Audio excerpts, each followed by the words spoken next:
Woohoo! coaching community. We're here. Oh, We are. man, this is exciting, Jill. I know. Give people a moment. Those little notifications to ping. They've gone live. Yes, I know. I know. It's funny. Sometimes people, we have Karen with us. Hi, Karen. Karen, welcome. I know. So many people have been excited about this today. Me included, right? You included. And me. And we were just saying, I think part of it, certainly for us and hopefully for other people, is that, we're just going to, it's a little bit different. We're going to pull back the curtains a little bit, talk about some of the stuff that, gets in our way and, real life. No, not all the glamour and glitz of Facebook and Instagram and all those little doubts and worries we have behind the scenes. And, it's not going to be all about that. No. So I want to lift people up and just help people see themselves and what they do in a different way. And then hopefully I can do that. But then we'll go into some of those things, but it'll come full circle. I haven't done a session like this before. This is new. Carolyn's with us as well. Carolyn! Big hearts. Yeah. Hearts flying up the screen. Oh, that is nice. That's the thing with Zoom. I can't see the hearts, but it's okay. I have my iPad open, so nice. Hopefully I'll catch everything. No, you can see the comments and everything. Yeah, so Facebook doesn't always show me. Carolyn says, "Woohoo! We love it, hearts." Brilliant. Yeah. I love it. Right, see, there's a good energy and a vibe already. Brilliant. And we'll keep an eye on those comments as we go through, because we'll get people to share a few things as we go along. Yeah. Raise their hand. Yes. Yeah, that's me. There's going to be, maybe not everything, but there's going to be sometimes you're going to go, okay, I admit it. So, wow. I've even got I got my board. I know. That's exciting. Isn't it? There's a particular thing when we come to what we do that just resonates with me so much, and it kind of it's something I can always then go back to because it's visual. It's not just a bunch of words, and I thought I'd share it today because it might help other people. That's brilliant. I love that, and that's what it's all about, isn't it? Sharing the things that are helpful. Yeah, that's what we do, right? Yeah. Well, not everybody out there has that mindset, okay? They might just be for the money or the glory or whatever it might be, the fame and fortune. But I know we're on the same level, right? We want to add value. We want to help people in whatever way that is. And some of it's free, some of it's paid, and it's all okay. We just want to share. Because, who are we to keep it to ourselves? And that's going to be something I'll talk about in just a second. Mm. And do you know, Martin, it's a funny thing, I think, that we can't actually keep things to ourselves, because I think somebody else will have that very thing and end up sharing it. Yeah. I think that's two things. Look at that, we're starting already, right? Yeah, it's not just ours, is it? No. I think what we find is that our experiences, we think when we're having experience, we think it's just us, especially if it's kind of things aren't going so well. We just think it's us, and we look out there and go, oh, look at them, they've got it all together, and we go, whoa. But then we realize it's not. There's so many other people out there like us. That's why we then resonate with other people, with wanting to help people. But there's an interesting thing that if you don't share, somebody else might. Yeah, they will. And it's great. Yeah, it's great if they've got the same values and they care as much as you do. And we surround ourselves with the same people, right? With similar people with similar values, a community like this. Yeah. There are some people that maybe don't care so much. And if they beat you to the punch because you've just been a bit like, I'm not sure I'm good enough, I'm not sure it's my message, I'm not sure what people are going to think, somebody else beats you to it, and they start serving some of those people out there, supporting them, but they don't care as much as you do. They don't get it as much as you do. Maybe they haven't been through it like you have. They don't give them as good a service. They don't get the results that those people want. And, that's something it's always something to come back to go, if somebody out there is doing it less well than you could, or they don't understand, or they don't care as much as you can, it kind of just gives you a little bit of, today I got to show up. Yeah. I gotta show up for them, not for anybody else, but for those people out there. Yeah. And don't you think, though, Martin, there's a lot of buzzwords in the coaching industry? I don't know what you mean. And people who've gone through an experience, lived something, and those words are something that come from their heart. Yeah. And then somebody will think, oh, that's a cool new word. That's something cool. I could write about that. Yeah. And suddenly that buzzword is everywhere. It is. But without the true meaning and message behind it. Yeah. Yeah. And there's so many examples of that. Like in the last couple of years, pivot. It's just a random word, right? Pivot. When the pandemic happened, it was all about how can we pivot? And it was a really positive thing. In other words, how can we look differently at what we're doing? Because people still need us out there. So how can we look at what we do? We might have done it always this way, but could we do to add value and just slightly go over there? Pivot. 3-4 months into the pandemic, pivot was in everywhere. It had lost its meaning. It was overkill. People then didn't like it, but the meaning behind it was lost. And it just became this thing that people resented rather than embraced. And then we were all trying to find a different word to use for the word that was fine to begin with. And if anyone's a Friends fan, then pivot is just like ingrained in us, right? It's like pivot as you're going down the stairs with the sofa. But all of a sudden, it just became almost this dirty word. But it happens all the time, in coaching and anything. And language is something we've really got to be mindful of. Yeah. What we use, somebody else might not understand, or sometimes things can get overused. So you're absolutely right. You're absolutely right. I have to tell you, Jenny is with us as well. Jenny! Yes. Thank you, Jenny, for being here. Lovely. It's family, right? It feels like, coming back home, feels like family. Yeah. Most of us in your community have been on a journey together over the last few years. Yeah. And it's just a privilege to be back. So thank you for inviting me back. Oh, thank you for being here. I appreciate it. Cool. Look, I think we've got about 5 hours of content to get through. No. Get your dinners on. It's going to be a while. Yeah. Put your seatbelts on, buckle up, baby, because we're going. No, not at all. There's a lot that we could talk about. And it's interesting how this came about, because you invited me and I said, look, it's been long overdue. Let's have a session. People love it when we're having a talk. Yeah. And love the energy. And it was like, right, what can we talk about?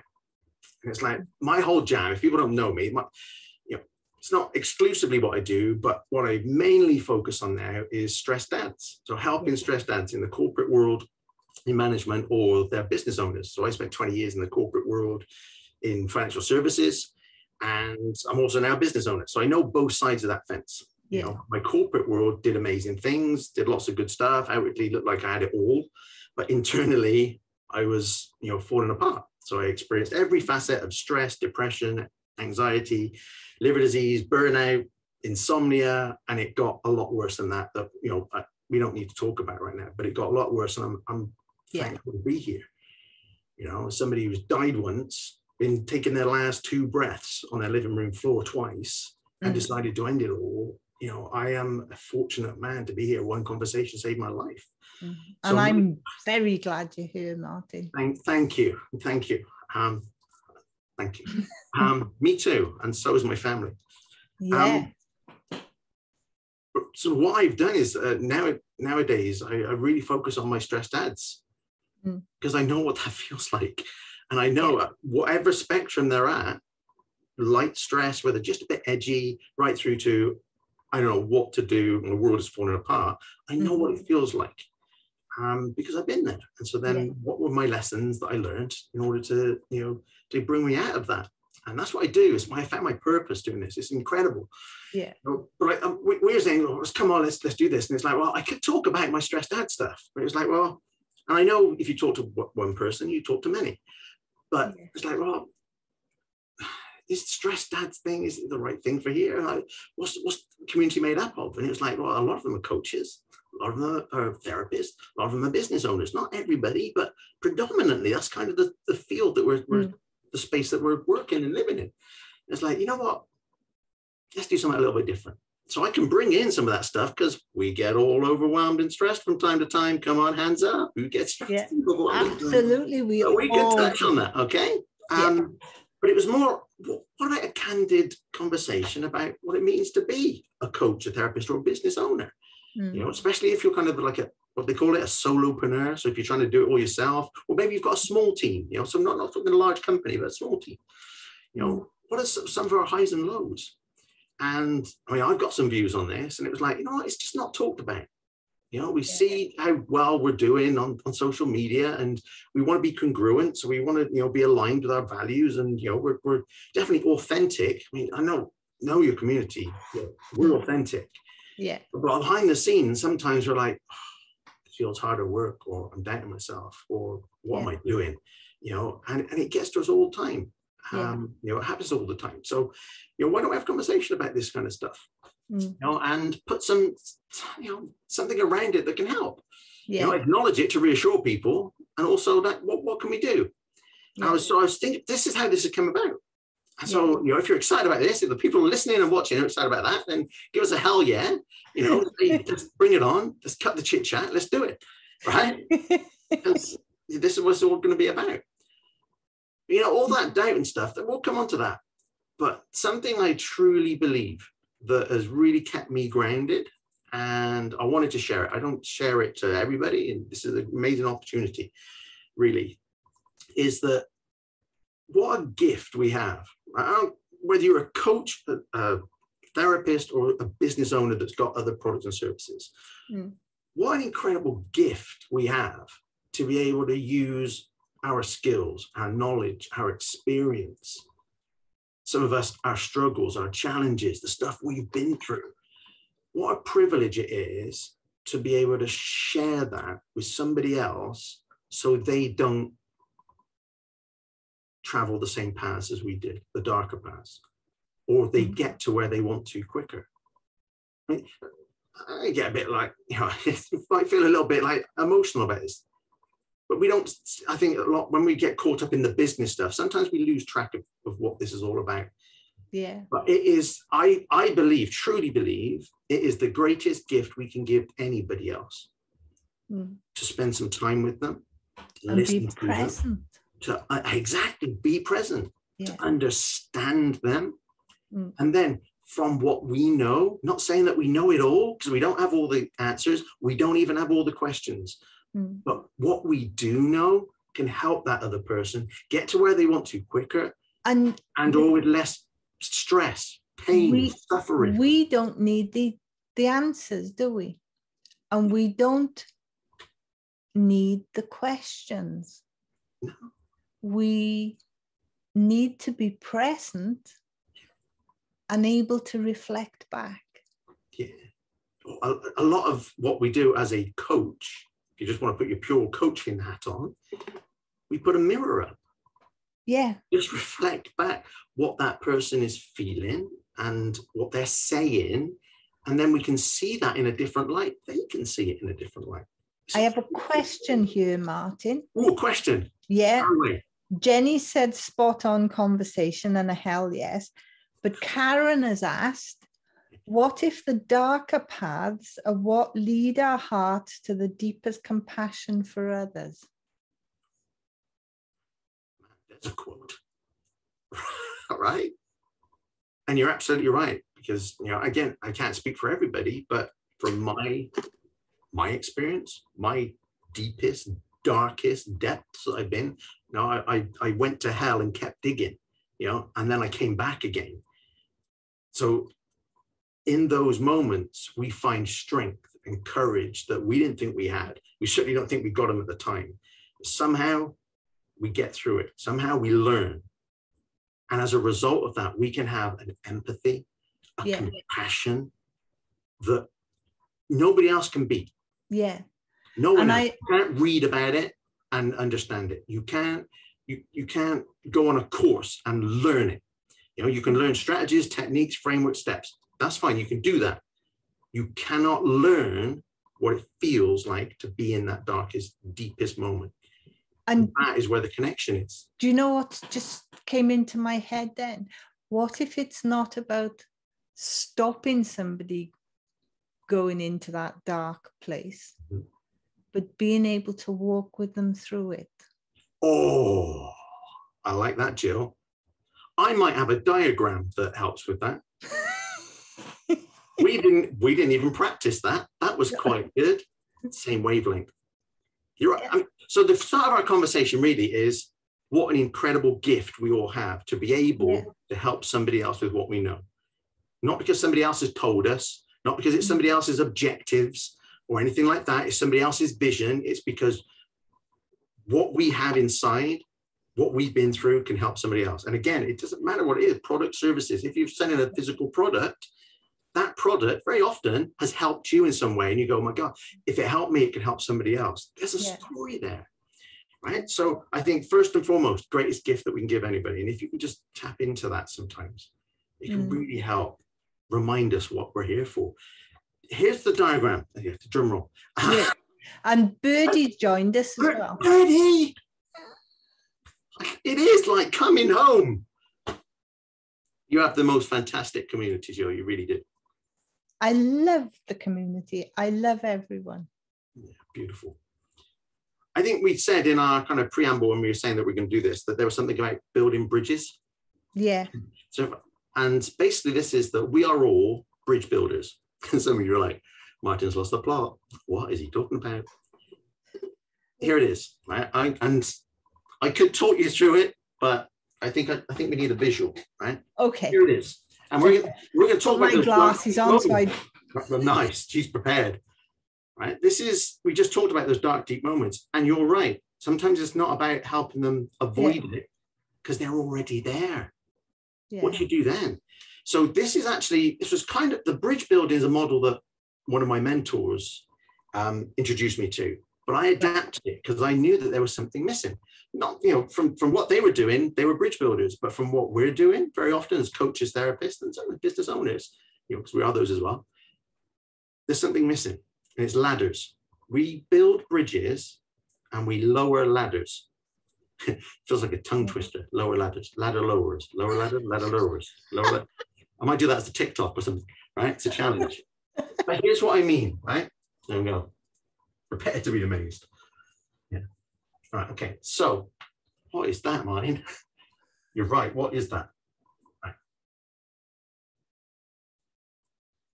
So here's the person that we can help. One of the people we can help. So the person that we can help. And this is the chasm. This is the canyon.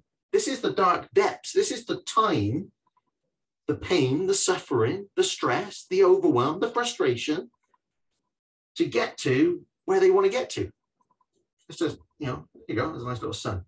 They want to get here. They might be unhappy in some aspect of their life. They might be a little bit stressed. They might go, oh, I want to take this to the next level, whatever it might be. But in between them and there's all this.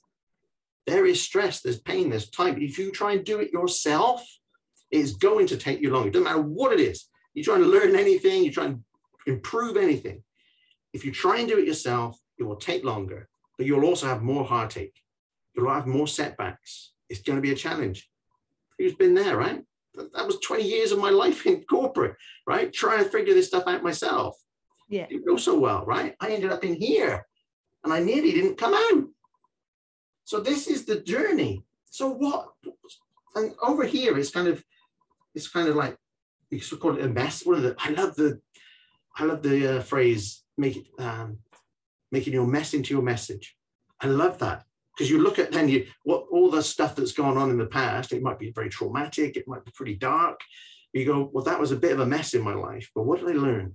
I learned some stuff about myself and about what I could help other people with. That's great. So I got a bit of a mess. I got some experience. I got some knowledge.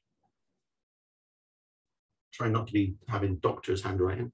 Can you see that? Yeah, knowledge. Yeah, I can see it. Knowledge.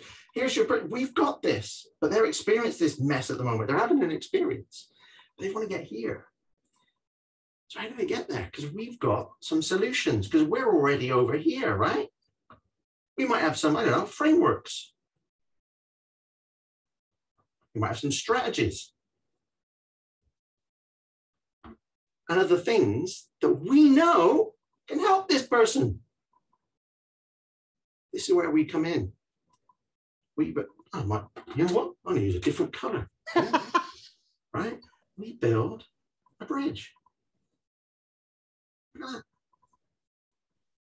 Now, I'm not saying that they're going to have setbacks, because even on the bridge, when we're holding their hand going across this, it is going to take less time than doing it themselves. But there might be a bit of a strong wind that, knocks us sideways. Maybe there's a little hole in one of the planks on the bridge, right? And we've got to figure out how to navigate around it. But heck, it is a lot easier, a lot better than this, right? Yeah. Yeah.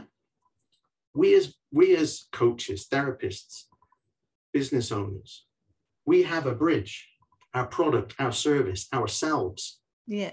Bridge that helps the person get here with less pain, less suffering, less stress, less overwhelm, less frustration, and in less time. So we are bridge builders. This here is how we do it. I'm going to come on to how this can sometimes trip us up. But we build bridges. What an amazing thing that we do, because we've got solutions and frameworks that can help. I love this, but I found there was something missing. Because you're right, Jill. Some people are already down there. Oh, hold on. Let's keep the colors consistent. Right? They're already down there. So this person might be, for me, they might be a little bit stressed. They might be going, how can I get that promotion? How can I climb the corporate ladder? How can I have that financial security for my family without burning out? They already know that's, they're looking around going, God, he's burnt out, he's burnt out, he's burnt out, he's off. How can I do this without doing that? So they want that. Some people are already here. And this is where I think the missing part was, because we need to lower a ladder. Don't we? Oh, it's a big step there. Because this person's already there. They're looking, it's not good giving them a bridge. You can look up at that and go, oh, that's nice for them. Right? That's not good. Yeah. We need to lower the ladder down to them. But here's something that, here's an interesting thing that happens. And let's get real again, okay, about this. Yeah. So I hope this is useful. I come back, this is my visual. I get lost. I come back to this. What am I doing it for? Who am I doing? You've got to know this person really well. I'm not going to go into ideal clients. I'm not going to go into avatars, because I know some people don't like that, but those buzzwords, right? We were talking about buzzwords earlier. Yeah. But you need to know the person that you can help. You need to know them really well. You need to talk to them in their language.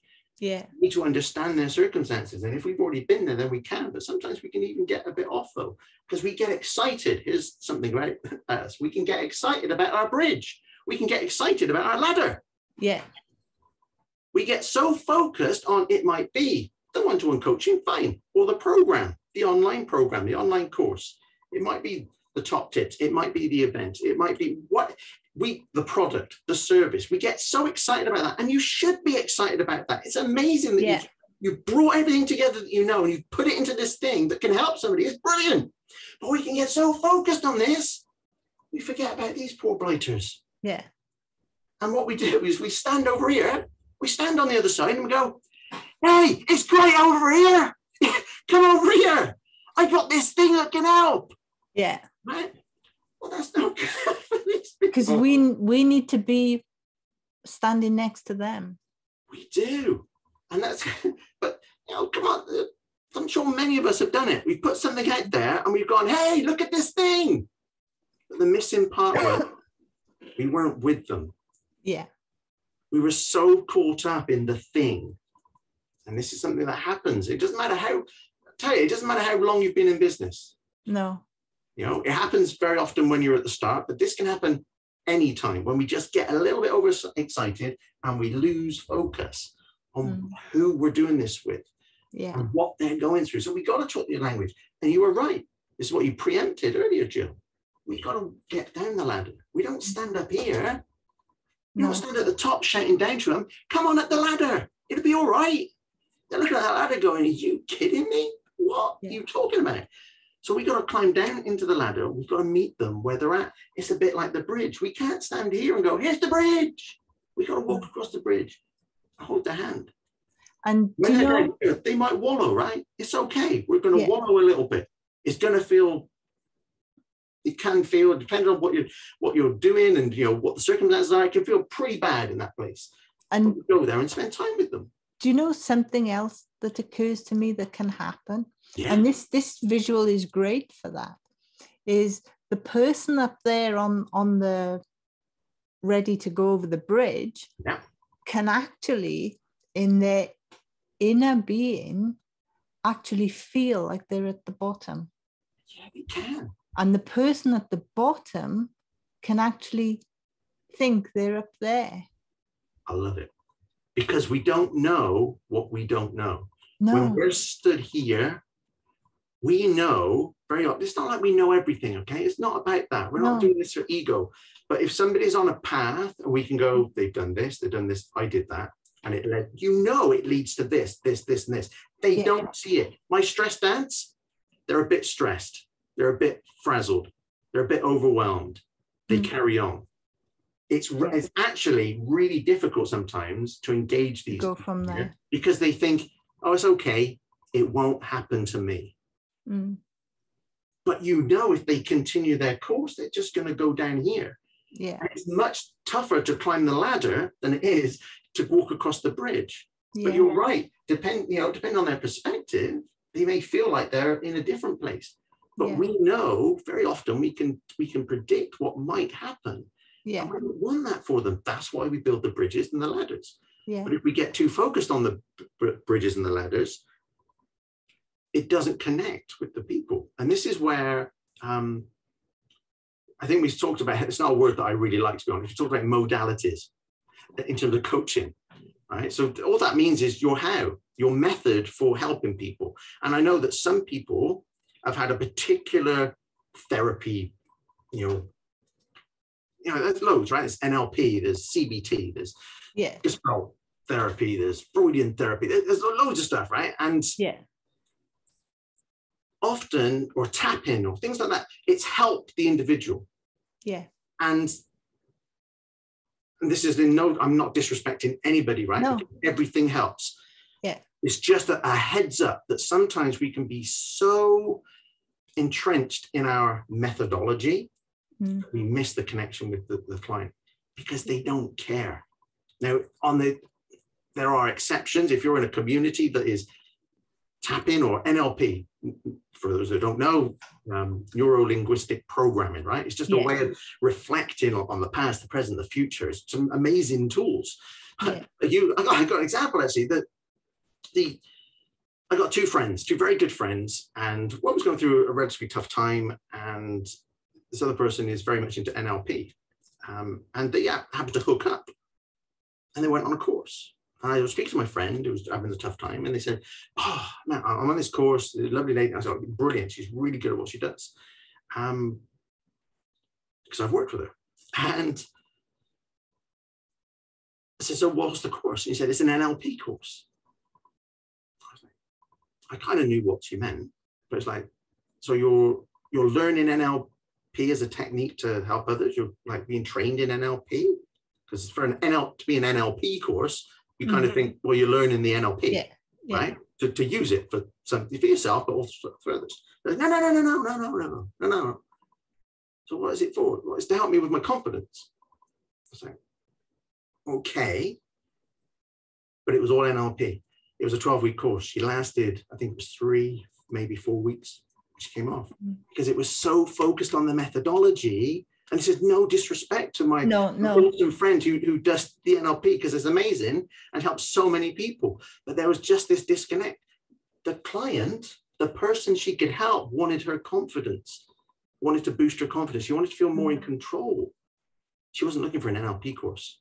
No. But if you keep talking about NLP, you're going to put them off. They won't go there in the first place. Or if they do, then sometimes they're not going to get it. So we have to talk their language. You have to know it's their mess. It's their experience right now. What do they want?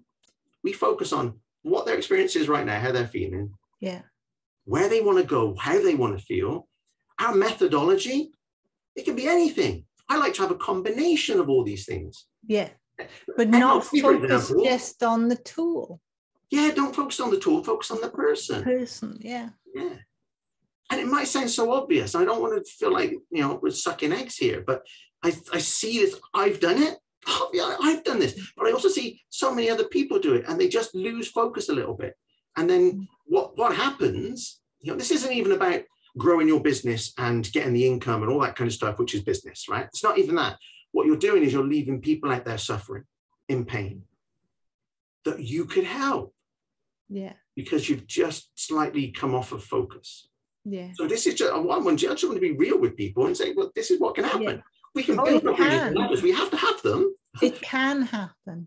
Yeah. So we're just aware of it. If somebody out there is just going, oh, maybe, and you're not getting the leads in, you're not getting the people in, the people aren't inquiring about your thing that you've got. Maybe you're talking too much about your thing that you've got, the methodology, and not talking about what their fears are, what their doubts are, what they're thinking when they're led there looking at the ceiling at night, or figuring out how am I going to do this, or how am I going to get there, or how am I going to overcome this challenge, or how can I have this better relationship? I don't know how. They don't mind how, as long as you care. That empathy, that compassion, that understanding, the listening, that's what we talked about earlier, talking their language, meeting them where they're at. Then you can help them. Then you can hold their hand, and we might be down here and we might wallow a little bit. It's okay. But what we'll do then is we'll encourage them that, you know what, we can move out of this, but we're going to do it one step at a time, and we're going to do it together. Yep. And we do that up the ladder. We've got Natalie and hi, Natalie. I believe Louise Mosley's here as well. Louise, excellent work. Lovely to see you. But, so I mean, this is Bridges and Lands. So when I talked about that, it's like people go, "What are you talking about?" But I hope that really makes sense in terms of seeing your business in a different way, seeing how you support people and the people you support in a different way.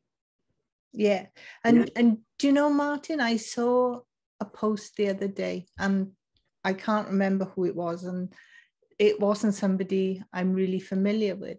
And the question was, what do you do with people that don't want your help? And I thought, and one of the comments was, I worked with somebody for a year and then couldn't take any more money because it wouldn't be ethical. And I thought, it took a year. I was just going to say that. It took a year to get ethical. Because that's quite clear early on. It is, isn't it? And I thought either they're very inexperienced or they decided not to be ethical for a whole year. Yeah. And that hope. It's a good example, because I'm sure some other people, we've all had clients. Well, I say we all. I've had clients that have felt like a good fit. Yeah. And then you start working with them, and it turns out they're not quite as committed as you thought. No. And it's okay. It happens. Sometimes you've got to draw a line. Yeah. You've either got to have the conversation, the tough conversation, to go, look, if this is going to work, then we've got to work together on this. I want to hold your hand up the ladder. I want to hold your hand across the bridge. We've got this. I know what you're feeling. We know where you want to go. I've got something that can help, but we've got to work together. But if they don't want to do that, they don't want to put the time or the effort in, it's very difficult. And sometimes we've got to, it's not that we don't care about people, because we know we could help them, but people have to want to be helped. That's why I said it was difficult sometimes, like with my stressed dads. They're a bit stressed. I want to save them the whole thing, because the whole journey, right? I want to save them all of this, because actually what I learned was there's just some really simple stuff, simple shifts in how you look at your mindset, look at work, look at you, look at your workload, focus your time, the habits you build. There's some really simple stuff that should be taught in school and university and in business, but it's not. If I teach them that now, they're going to not only, reduce the likelihood of all this stress and overwhelm, as business owners as well, right? And coaches and therapists, but we're going to save them that time, but they're going to be more productive too. They're going to enjoy their life better. They're going to have better balance in their life. It's the enjoying life better is the important thing, isn't it? But if they don't see it, and again, if you don't talk their language, if you don't show that empathy and that understanding, that compassion, and you literally get in their heads and they go, oh my God, that's what I was thinking. I was thinking that just last night. Jeez, he's like a mind reader. It's like you literally got to know this person really well to be able to help them, but they've got to want to be helped.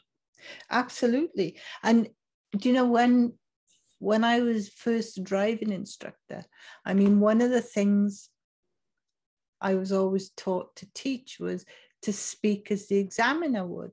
So when they go on test, it's nothing different. A big shock. Yeah.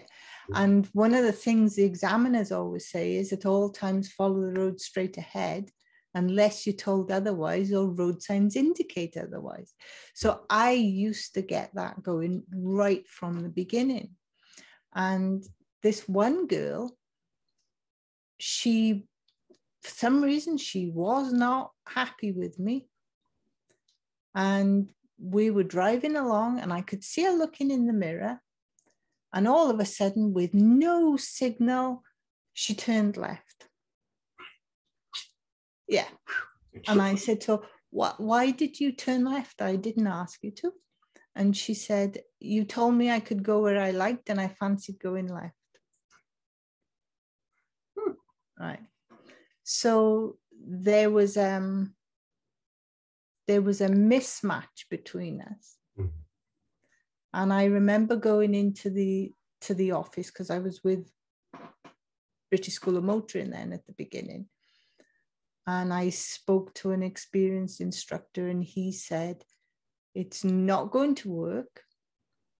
He said, next time, just say to her, this is wasting your money, my time, and I'll arrange for another instructor. And there's no failing. What happens as coaches, therapists, business owners, when that disconnect happens, we feel very often it's our fault. Yeah, and I wasn't good enough. I should have done this. I should have done that. And sometimes we've just got to be kind to ourselves and go, you know what? It just is what it is. Yeah. Maybe there was some filtering that you could have done so they didn't even get to this point, right? Yeah. But bottom line is sometimes you don't know until you experience somebody. No. And then the true colors come out. It's fine. It's not you. It's not a failing on your part. And it was the only time it ever happened. Yeah. And it was right at the beginning and I didn't know how to deal with it. Yeah. And then, the guy who's experienced said, well, it's the relationship is broken down and you're better off moving on from it. You weren't in the pit of despair, but you were in a moment where you suddenly, I'm willing to bet you started doubting yourself, didn't you? It was like, well, is it something I said or didn't I say? Did. Because you were just starting off. But what did you do? You found somebody with more experience than you. They lowered a ladder and they went, here's what I know. Does that help? Yeah. That helps a lot. Thanks. And off you go. Yeah. Go. And he said to me, we all experience this sometimes. Yeah. Yeah, we do. So, I was able to let it go and move on. Yeah. And that's really important. It's for us coaches and therapists, bottom line is we know we can help like anyone and everyone. And we've got such big hearts. We want to help everybody. Yeah. Reality is we can't, right? We can help a lot of people, but we can't help everybody. And not everybody is ready. Not everybody wants to be helped. And it's our job to try and figure out who are the best people that we can work with to help. And that's where we get the biggest results in the business. But in order to, when you do that, what it also allows you to do is create things that for the other people.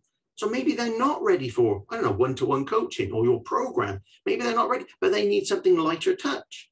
Yeah. But if your business is growing and you're doing okay, and you're not struggling and being frustrated about it all the time, if you could get that momentum, you can build stuff for everybody else. Yeah. But if you start with building stuff for everybody else, what you'll find is you don't make money. And I don't want to be crass about it, but if you don't have money, you don't have a business. The income comes in for your lifestyle, obviously, pay the bills, but it also, you put it into the business so you can grow and help more people. We want to help as many people as we can with our bridges and our ladders. Yeah. We just got to be a bit smart about it. There's something you said about, I love the fact that you talk about the examiner. It's a great learn. Didn't think this was going to come up. This is brilliant. Sometimes, not saying it's us, right? I'm sure you've seen people out there, shiny stuff, talking the talk, yeah, looking great, promising the earth, amazing, right? And you think, ooh, yeah. Then you work with them, and it's like you're working with a completely different beast. Like you're like, what on earth happened? There's just no congruency there at all. It's like all smiles and sunshine here, but behind the scenes, they're a completely different person. It's a completely different experience. If you give your clients that, your customers that, the people that you support, whatever you wish to describe them, if you give them that, they are not going to be happy and they're more likely to leave. And they're more likely to give you a bad review, all that kind of stuff. Yeah.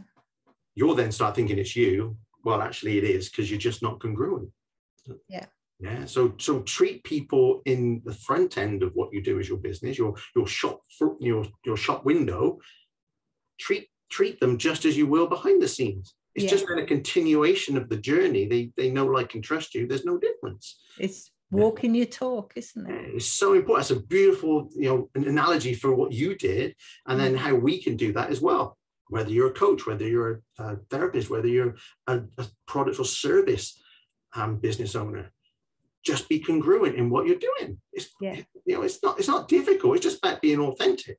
Yeah. Again, sometimes we can get this shiny thing and go, this is the thing that we need to do. And we kind of replicate that, thinking that's going to be the holy grail to help us with whatever challenge we've got in our business. And then it's not us. No. We haven't tweaked it. We haven't refined it. And it doesn't fit. It doesn't fit. No. It's like wearing somebody else's clothes. Yeah. So here's some lovely things for us to be aware of. But also, this part of this is, it happens. If it's happened to you, it's okay. It happens. Yeah. What it gives you is an opportunity to refine things, review things, look at it differently and go, what's missing? And all of this comes back. We'll come up with some other things in a minute, but it all comes back to this. It comes back to you having an incredible gift to be able to help somebody. And that other person is in pain, in suffering. They want something that they want to move from where they are. And you can help them. You're doing them a disservice if you're doing it in any other way other than letting them know that you can help them in a way that they can resonate with, right? And I think be clear about it as well. Yeah. Yeah. When people used to ring up for driving lessons, I used to have a question and I apply it to coaching now, just worded differently. And I used to say to people, do you want to learn to pass a test or do you want to learn to drive? Totally different, right? And I'd say, if you only want to learn to pass a test, I'm not the instructor for you. Yeah. Because if you can drive, you can pass your test and drive anywhere.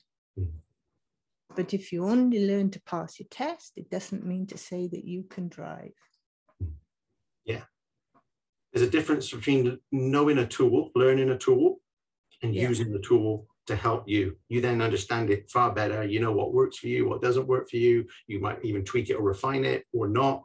But then you've got that experience, which turns into wisdom, which then you can help other people with.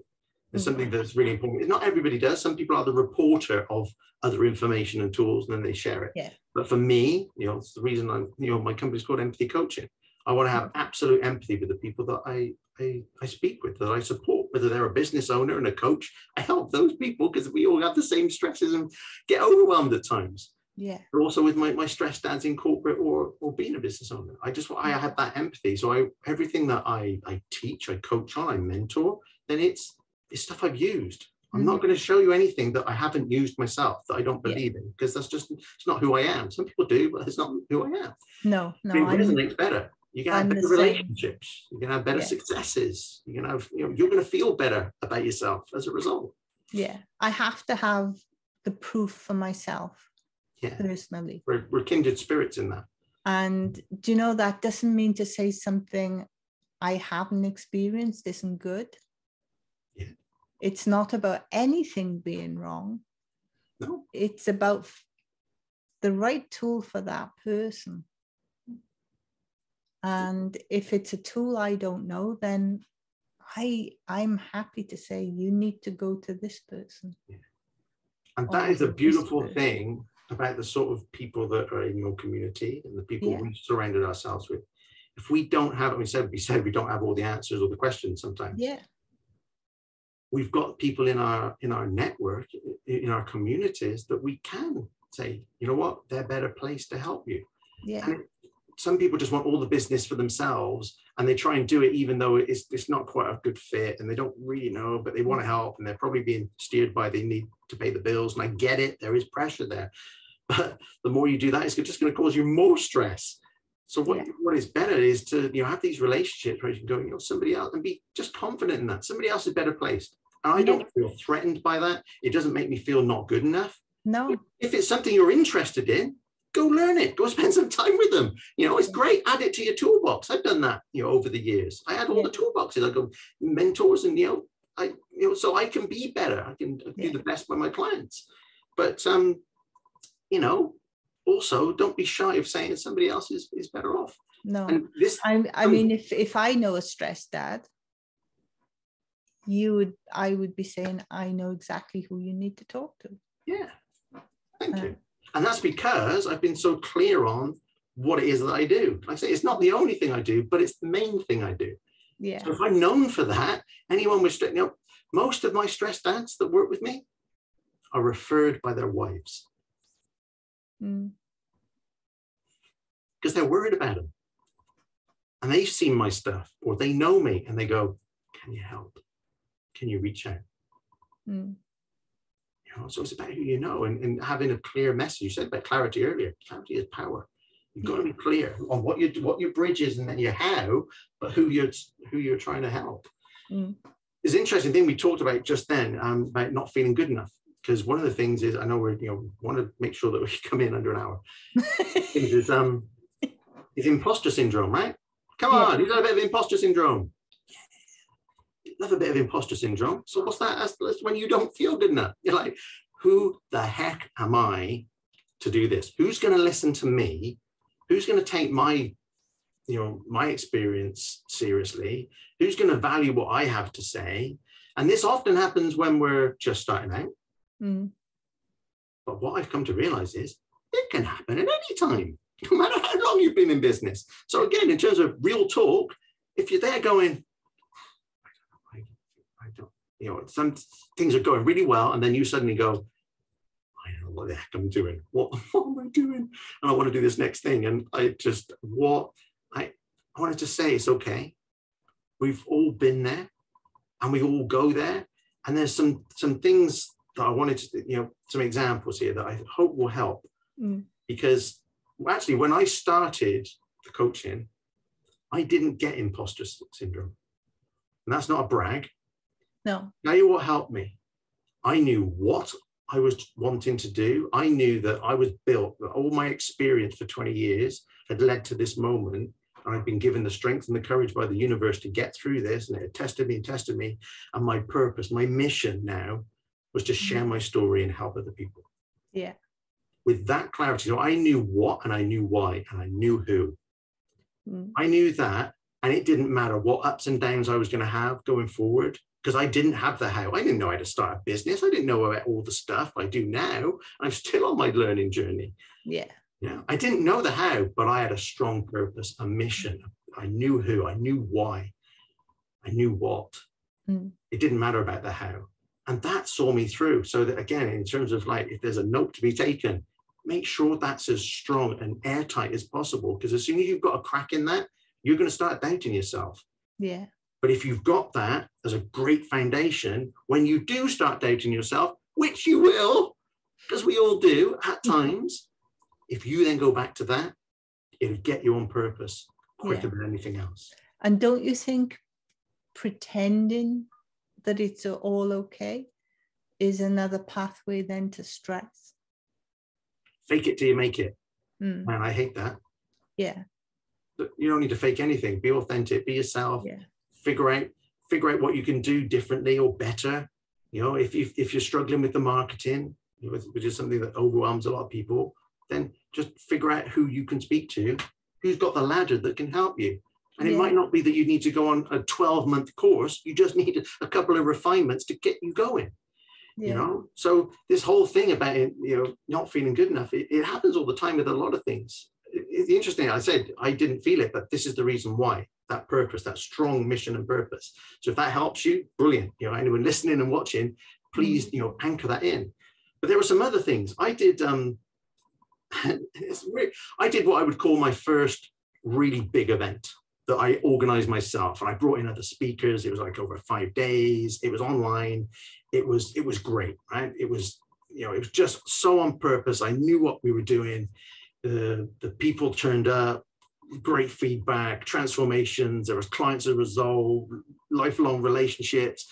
It was great. I came off of like the virtual stage on the last night where we had a celebration. I did an instant video to, you know, my fellow kind of speakers and stuff, everybody that helped me, and I was like over the moon. Oh my God, this is what I want to do forever, and this is my thing. And I just did you feel the energy? It was amazing, right? I was like, I was bawling. I was like, oh, it's amazing, right? What a high. I tell you what my business coach said. He said, this is amazing. So proud of you. This is incredible. Be super proud of what you've done. He said, beware of the come down. And I'm like, okay. 2 weeks later, hey, I've not shared this before, right?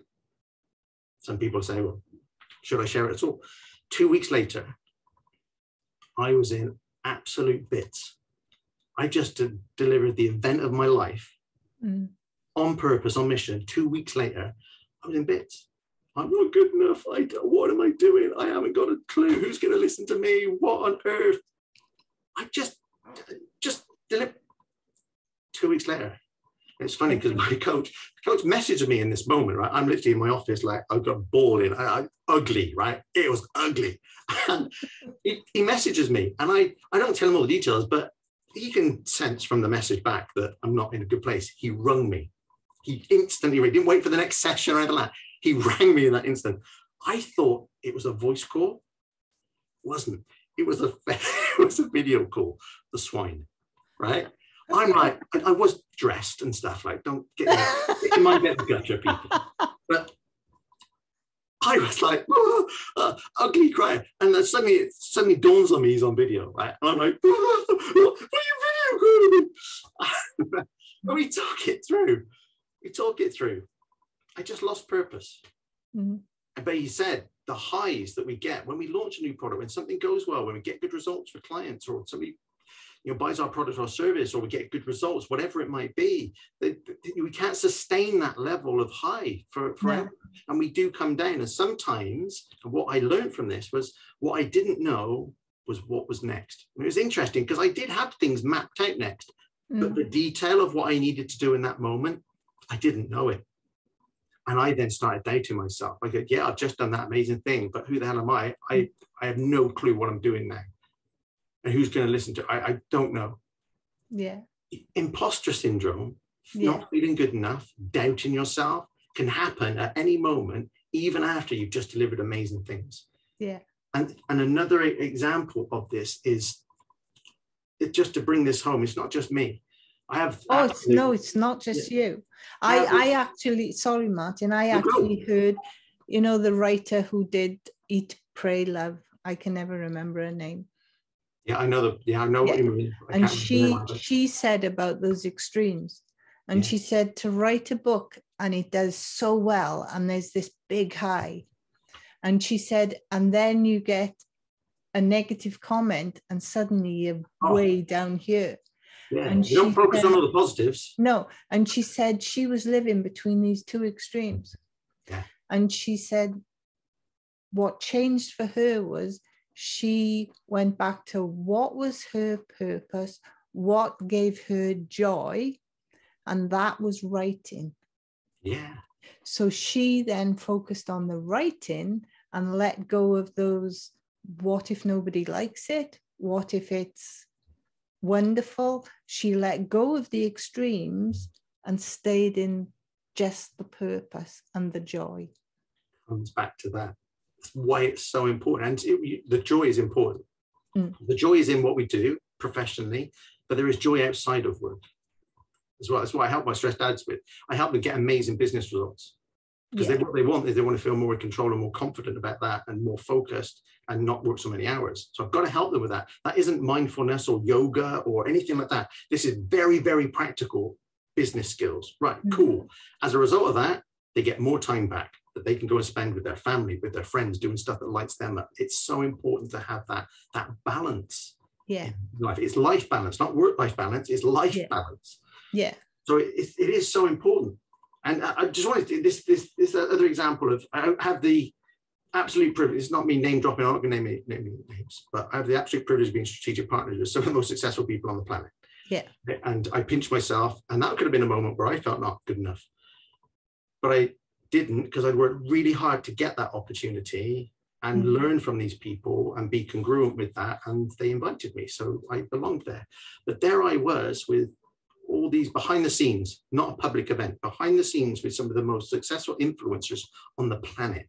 Right? I'm talking people with millions of people, subscribers and all that kind of stuff. Been doing it a lot of years, more than me, more impact than I'm having.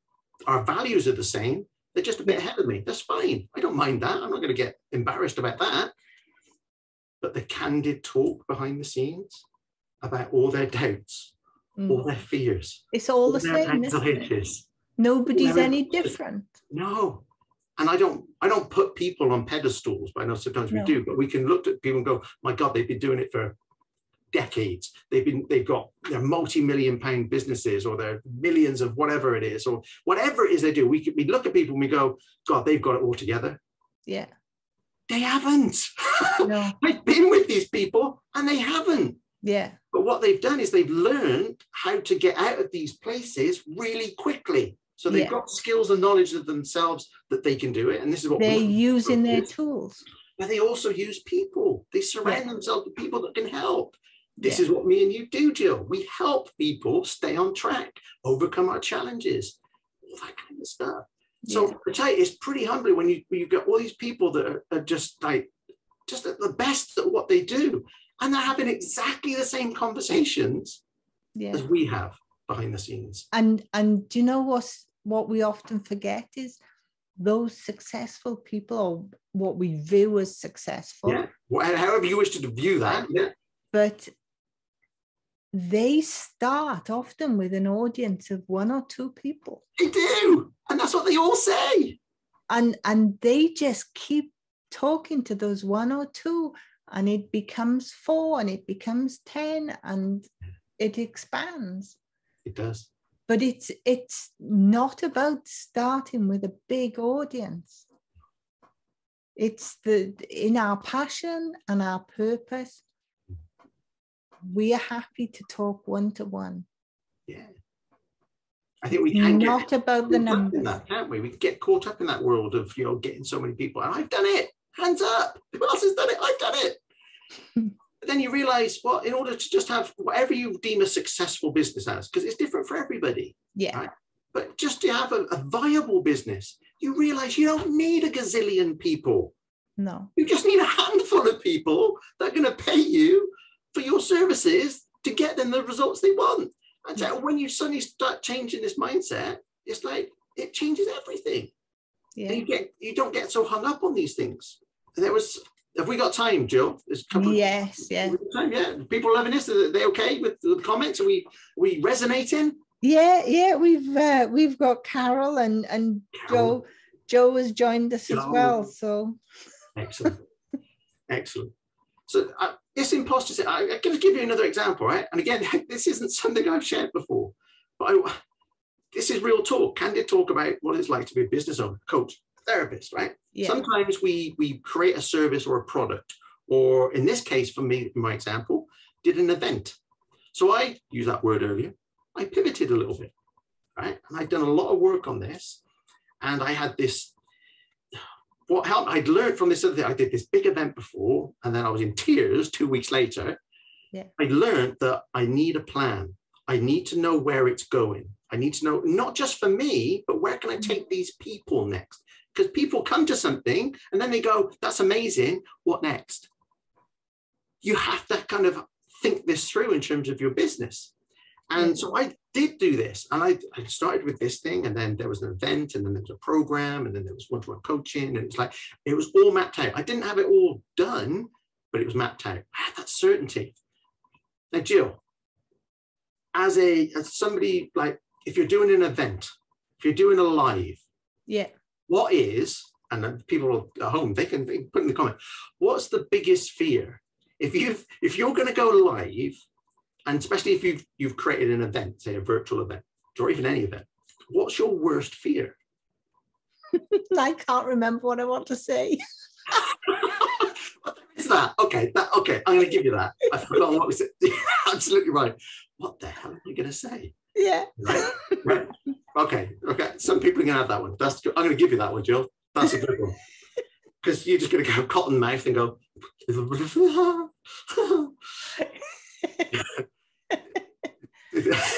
I like that. I like that because we do, especially if you're doing an event over 5 days. That's a lot of content for you to remember. Right? And you don't want your whole wall plastered in notes and stuff because you're just going to get distracted. The thing that I feared the most, and some other people do, other than forgetting what we're going to say, you're absolutely right. It could have happened today. I don't think it has, because we've gone well over, whatever. Nobody turning up. Do you know that's my least fear? Because I think if I forget what I'm going to say and nobody turns up, that's a bonus. Oh my goodness. Well, there's some psychology going on there. In fact, there's some self-serving. There's something. We haven't got time now, but we want to look into that. That's brilliant. It's almost like, I hope nobody turns up, because if I forget what I'm doing, nobody's going to know. Right? It can go that way, yeah. It can go that way. Well, in this case, I knew what I was going to say. I knew what I was going to say. My fear was nobody was going to turn up. And a lot of people I talk to, it's like, I don't want to do it because I don't know if somebody's going to turn up. Now, people had registered. I promoted and all that kind of. People had registered. I'm like set, brilliant. How many people do you think turned up on day one? I don't know. 0. I've narrowed down. I've done the promo. I've got people registered. Felt good vibe energy from people, reminders, all the good best practice. I've not told that story before. In this moment, and I share this because all of us can have this, whether we go live or do events, whether it's a bricks and mortar event that we're doing, or we're doing it virtual, or we've got a product or service or program that's new and nobody bites, for example, nobody turns up. Yeah. In that moment, you're going to doubt yourself. You're going to get some imposter syndrome, but it's obviously not of value. Nobody cares. Who on earth would listen to me? All those little fears and gremlins in the back of my head, oh my God, they've just come true. I'm just not what. In this moment, I could have just turned the camera off and gone and cancelled the event. I didn't, because I was on purpose. More than ever before, I was on purpose. Yeah. And I knew what I had to say was of value. And I knew I could record the session and I could use it. I could repurpose it. I could do all kinds of things. I could do it as a pre-recorded event. I delivered it to nobody as if there were 5,000 people in the room. And this was a really important lesson for me, because I also knew what was coming next. I didn't get disappointed in this, because that was my greatest fear. When you've reached your greatest fear, when you've met your greatest fear, you've got nothing to fear, because you realize the world doesn't end. No, Just it carry doesn't. on and you can make the most of this situation. It doesn't. And do you know, Martin, I got to share this story with you. Go on. Marsha Reynolds, who was one of the founding members of the ICF, she was invited to do a talk somewhere just as a possibility of doing a talk. Yeah. Huge auditorium. The woman taking all the details was, what's your PhD in? And she said, well, I haven't finished it yet. And she was like, well, I haven't finished that yet. And I haven't finished this yet. So when it came to her giving the talk, the woman said, I'm inviting Marsha Reynolds to the stage now. It's possibly a good time for a lunch break while this talk goes on. Thanks. And she said she took to the stage and everybody bar one man went to lunch. And she said in that moment, she could have walked off the stage, but instead she gave the talk to that one man as if the place was full. And he gave her his card after and introduced her to somebody else, which was the first job she had as a coach. You never know who's listening, right? We can have expectations, things can hit us sideways, things can not go to plan. It's okay. It happens. It's not us. Yeah, we can always do things better, learn things, all that we could do, but it's not us. No. Show up and show up with passion. Yeah. In my story, no one turned up day one, but I did the follow-up. I did it exactly how I wanted to. I had an amazing session. People turned up on day 2. More people turned up day 3. Everyone was turning up by day 4 and 5. Yeah. Massive, massive success. Loved it. Helped a lot of people. Loved it. And I also learned that lesson. If you're on purpose, and you have a vision for what you can use this for, if you're willing to learn from it as well and go, well, maybe there was something I could have done differently. If you come in with this, you're winning. And you turned up on day 1 as if it was a pact. Yeah. Absolutely delivered it. Yeah. Because guess what? The people then saw the replay. They didn't show up live, but what I learned from it, again, there's some learning. I did it in the evening. I did my next event. I did it at lunchtime. Yeah. What turned up?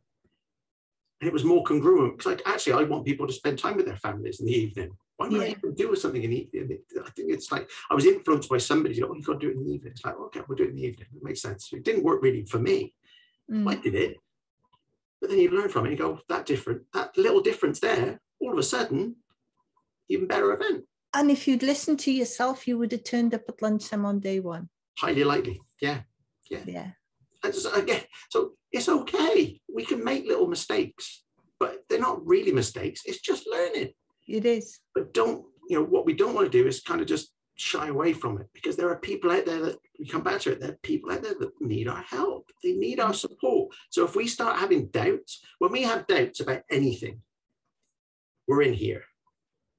We need to get back in here. And I never knew what that meant. My business coach would always say, get out of your head and into your heart, Martin. Yeah. It's because when we're in our head, we're going, not good enough. There's too much to do. There's overwhelm. And we're not going to, we're going to wrap it up in a minute. So we need to, otherwise it's a 3-hour opus. But just as business owners, coaches, therapists, whatever it is, especially solopreneurs or got small teams, the thing that overwhelms us a lot as well, and can also help us feel not good enough, is the amount of things that we have to do. Yeah. In an organization, they've got a marketing department, a sales department, a finance department, a facilities department, a HR department, a customer service department, as well as actually delivering the product or service that they've got. When it's us, we feel like we've got to do it all. Yeah. And kind of we are responsible for it all. But that can feel pretty overwhelming. Yeah. And we can get into business for that, especially for coaches and anybody who's got a product or a service, whether it's them or something they're selling. We got into business to get that in the hands of people that we can help. We didn't get into business to do all the marketing and the sales and the finance and stuff and all the metrics and all the, but a lesson that I've learned, so hopefully this resonates with people, right? We can get really overwhelmed with that. Yeah. And it happens. I don't want you to feel like this is just you. It's not. It's everybody. Yeah. Even those people at the highest level, they're just doing it on a different level, but they still get overwhelmed by this stuff. Yeah. But what we can do is we can go, again, my coach said to me very early on, he said, you just got to be enthusiastic about everything. It doesn't mean you've got to know it all. It doesn't mean you've got to be the expert in it, right? You don't have, if finances aren't your thing, learn enough about finances, be enthusiastic about it so that when the time comes and maybe somebody can help you out, they're not going to pull the wool over your eyes, that you've got a basic understanding. Be enthusiastic about it, because all these parts of your business machine, your business chassis, is your business. It's how you get out there and serve the people that need your help. Yeah. So you can be enthusiastic about it. We might not love it, but enthusiastic enough about it, then it really helps. But what also helps is just narrow it down. Bring it back to here. We're in our head. Well, we're going, oh my God, I've got the marketing and the social media. And do I post at this time or that time on Facebook? And I go live. And what about Instagram? Reels are quite important right now. They get thousands of views. What about TikTok? What about, do I send letters? What about the follow-up? Have I got to make a phone call, or have I got to do a message? Do I do DMs behind the scenes or not? Some people say I should, and some, right? You're going to go absolutely crazy. Yeah. Right. But when you come back to your heart, you're right up here going, whoa! You've got to get back here and go, when this has happened, top tip, get back to this, get back to purpose. Why are you doing it? Who are you doing it for? What are the bridges and the ladders that you've got that can help people? And how are you going to get these in front of people?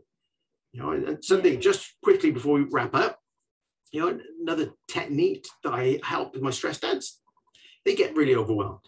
You know, they got 101 things on their to-do list. I think all of us can resonate with that. It's not exclusive to stressed dads, right? We've got 101 things on the list. In my corporate world, my to-do list at its height was in an Excel spreadsheet, 10 tabs, very organized, different types of work. Each tab had over 80 things on it, 80 rows. I had a to-do list of 800 things. It was a heart attack in a spreadsheet. That's not a to-do list. If you've got a load of stuff, you haven't got a to-do list. If you've got like 3 things that are absolutely musts today, that's a to-do list. It's manageable. It's achievable. It's on purpose. You know what you're doing it. So ask some questions about the stuff if you're getting overwhelmed, because we all do. Real talk, right? Ask some questions about it.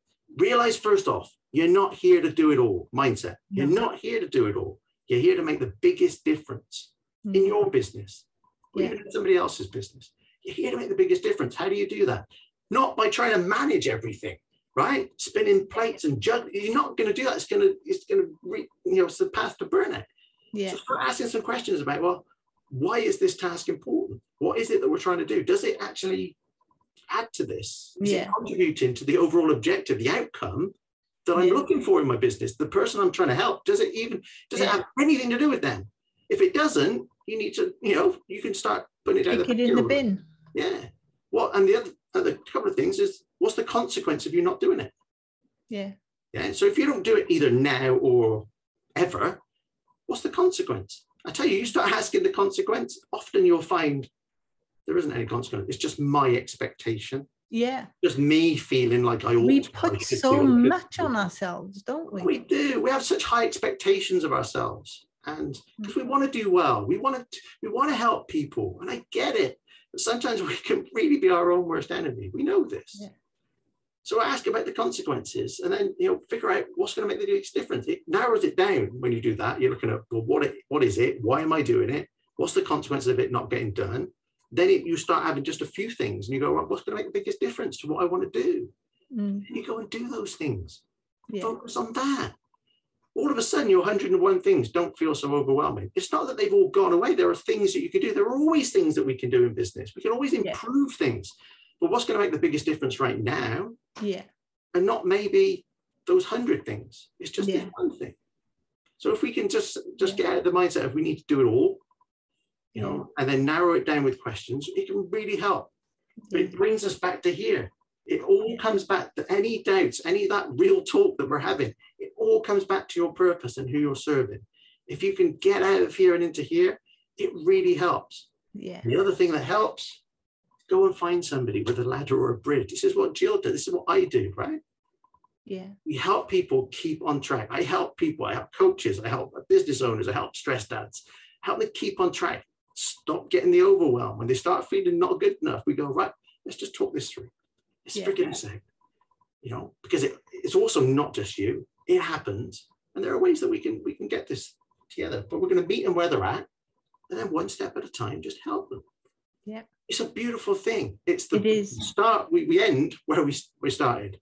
What we have is a beautiful gift. And it's the most beautiful gift we can give anybody.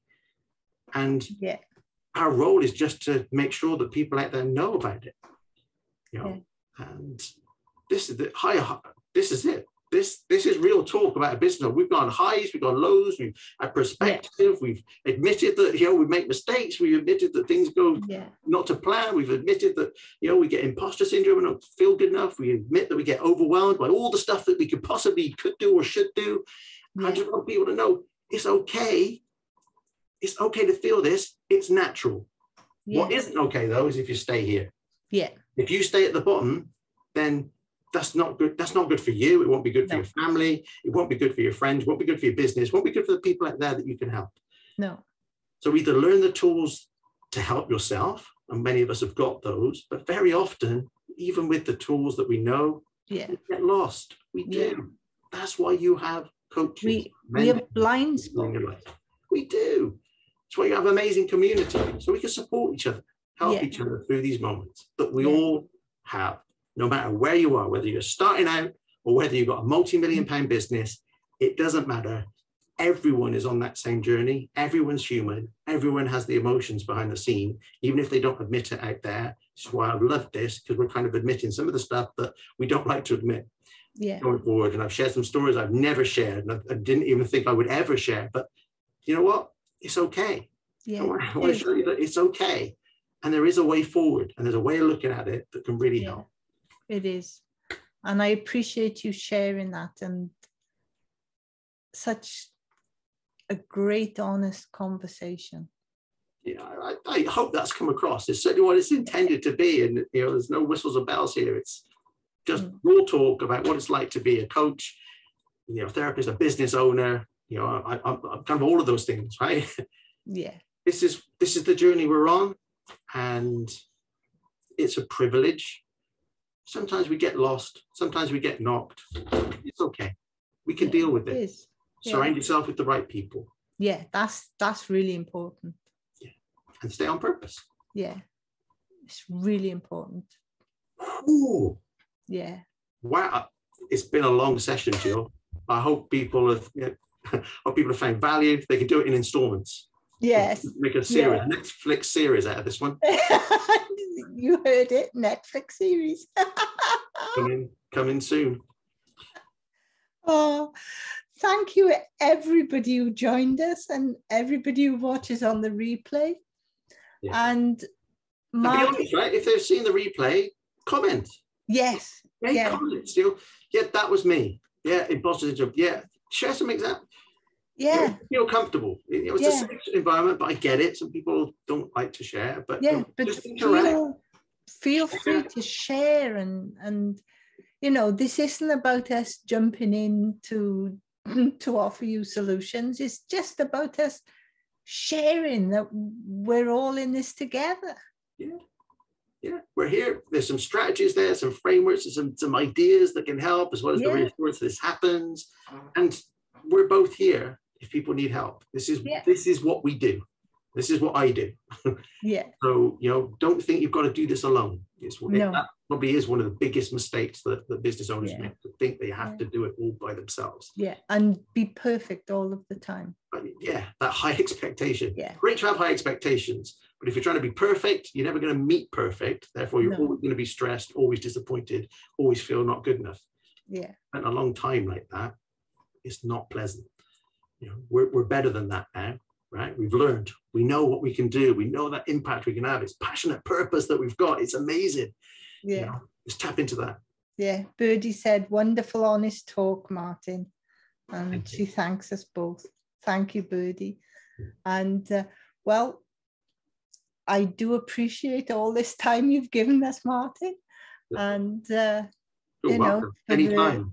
Sorry it has gone on. No, please do not say sorry. It has been wonderful. But we are going to say goodbye to you all now. We are? We are. Thanks. Thank you ever so much. All the live people, all the replayers, comment, reach out if you need to.